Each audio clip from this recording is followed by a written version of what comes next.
오늘 말씀은 에스겔 45장입니다. 따로 구별된 거룩한 땅이라는 주제로 말씀을 전하겠습니다. 다니엘에 이어 바벨론의 포로로 잡혀갔던 에스겔은 망해버린 조국의 현실 앞에서 희망을 찾기가 어려웠을 것입니다. 그렇지만 환상을 통해 새롭게 될 조국과 궁극적으로 임할 하나님의 나라에 대한 환상으로 희망을 갖게 되었습니다. 그러면서 부패할 대로 부패한 영적 지도자들 가운데서 굳게 믿음의 정절을 지킨 가문을 통해 소망을 품기도 했습니다. 그 가문이 44장의 사독 가문의 제사장들이었습니다. 하나님께서 세상과 다른 삶을 살았던 이들에게 친히 기업이 되어 주시겠다고 하실 정도로 큰 사랑을 베푸셨습니다. 사독 가문과 같은 거룩한 삶을 살아야 하는 선택받은 백성들, 그들을 위한 특별히 구별한 땅에 대해 본문은 말씀합니다. 1절, 너희는 제비 뽑아 땅을 나누어 기업으로 삼을 때에 한 구역을 거룩한 땅으로 삼으라고 하셨습니다. 거룩한 땅으로 한 구역을 준비하라고 하셨단 말씀입니다.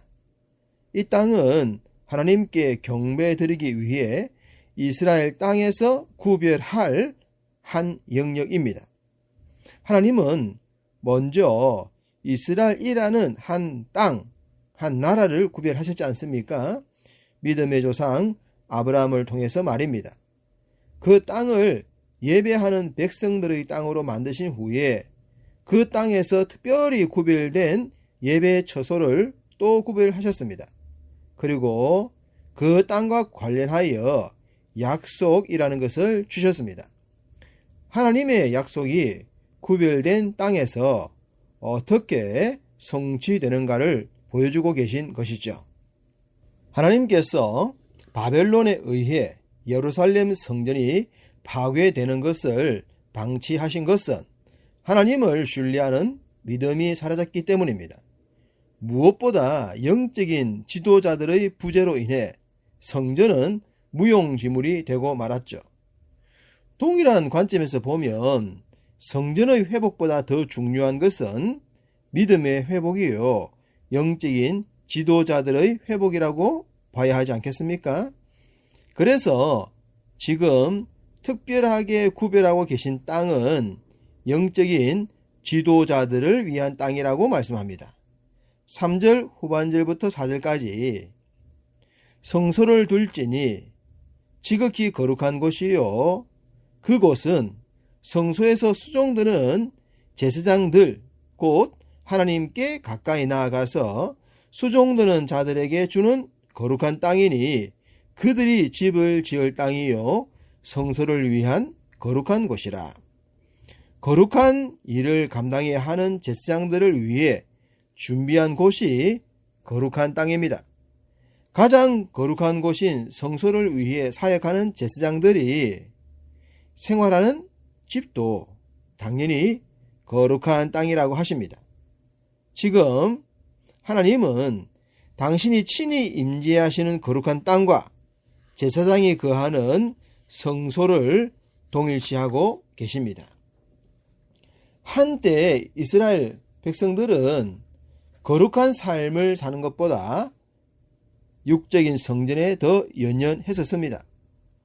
아브라함의 행실을 보여주기보다는 아브라함의 자손이라는 것을 자랑스러워했습니다. 하나님의 은혜로 대속의 삶을 살고 대속의 사역을 하는 것에 감사해야 했지만 제사장이라는 직분을 남용하고 말았습니다. 그래서 하나님은 그들의 성전도 파괴하셨고 제사장들도 흩어지게 하셨으며 선택받은 백성들도 포로가 되게 하셨던 것입니다. 하나님의 뜻을 온전히 깨닫지 못했기 때문입니다. 그랬던 그들이 바벨론 포로 생활을 통해 자신들의 신앙이 잘못되었다는 것을 깨닫게 되죠. 그런 그들을 위해 영적인 질서 회복이 가장 중요한 것임을 제사장을 위한 땅을 통해 말씀하고 계십니다. 그런 후에 또 다른 땅에 대해 말씀을 하십니다.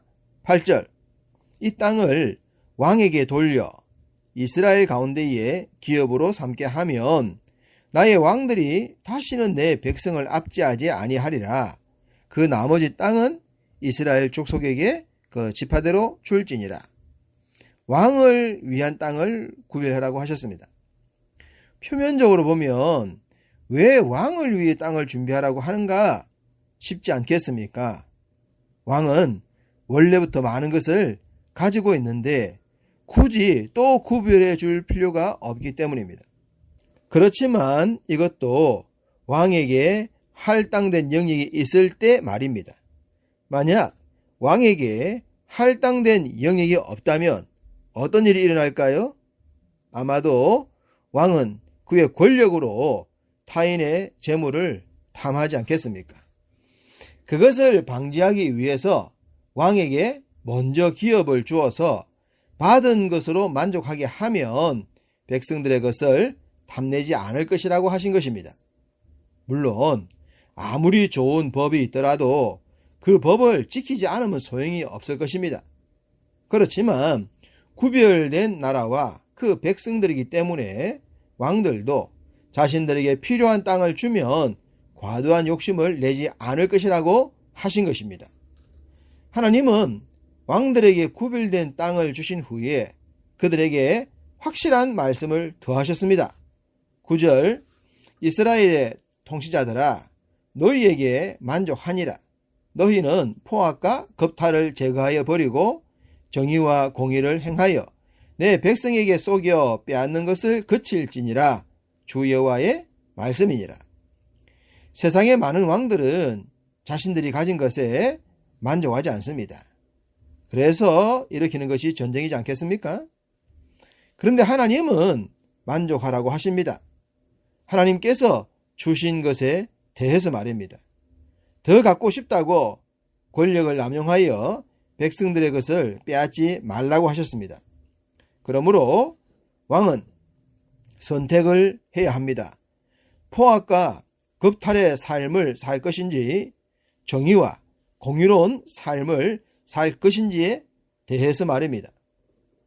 우리가 잘 아는 다윗은 하나님의 뜻을 성실하게 받들었습니다. 그로 인해 지금까지 사랑을 받고 있지 않습니까? 반면 아합은 나봇의 포도원을 빼앗기 위해 살인까지 했습니다. 그로 인해 지금까지 악명 높은 자로 수치를 당하고 있죠. 포악과 겁탈, 정의와 공의, 어떤 삶을 선택하며 어떤 삶을 살 것이냐라고 하는 것은 현재로서 만족할 수 있는 것이 아니라 먼 미래까지 영향을 미친다는 것을 잊지 말아야 할 것입니다. 영적인 지도자와 정치 지도자는 동일하게 하나님께서 주신 것에 만족해야 합니다. 그렇지 않으면 욕심이 화가 되어 감당할 수 없는 재앙이 되고 맙니다. 어쨌든 지도자들의 삶이 평안해야 백성들의 삶도 더불어 평안하게 된다는 것은 자연스러운 이치입니다. 그렇기 때문에 16절에 이 땅 모든 백성은 이 예물을 이스라엘 군주에게 드리라고 한 것입니다. 군주가 배고프면, 군주가 군주의 몫을 갖지 못하면 그 피해는 고스란히 가난한 백성들에게 돌아갈 수밖에 없기 때문입니다. 그러니 그런 일을 예방하기 위해서 군주의 몫을 챙기라고 한 것입니다. 이렇듯 백성들이 군주에게 할 책임을 다하게 되면 자연스럽게 군주도 하나님께서 맡기신 일에 책임을 다하게 될 것입니다.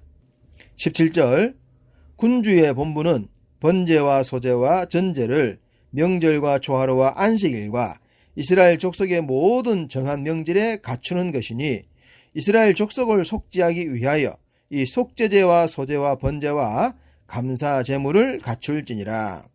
군주가 하나님 앞에 성실한 예배자로 서게 될 때에 백성들의 삶에 평안을 주는 정치를 하게 된다. 그 말씀을 하고 있습니다. 그렇기 때문에 하나님은 먼저 영적인 지도자들과 정치적인 지도자들을 배려하셨던 것입니다. 지도자들은 주의 규례를 따름으로 인해 복을 누리게 되면 자연스럽게 백성들을 위해 더 좋은 정치를 하고 싶어질 것입니다. 22절 그날에 왕은 자기와 이 땅 모든 백성을 위하여 송아지 한 마리를 갖추어 속죄제를 드릴 것이요 하나님께서 주신 은혜를 생각하고 백성들을 위해 좋은 지도자의 모습을 보여주고 있는 대목입니다. 이런 모습이 균형 잡힌 거룩한 공동체의 모습이지 않겠습니까? 우리가 어떤 자리에 있든지 간에 하나님께서 부여하신 사명에 충실한다면 그 자리에서 주의 복을 누리게 될 줄로 믿습니다. 오늘 하루도 여러분의 삶의 현장에서 하나님께서 주시는 복을 풍성히 받아 누리시기를 주님의 이름으로 축복합니다.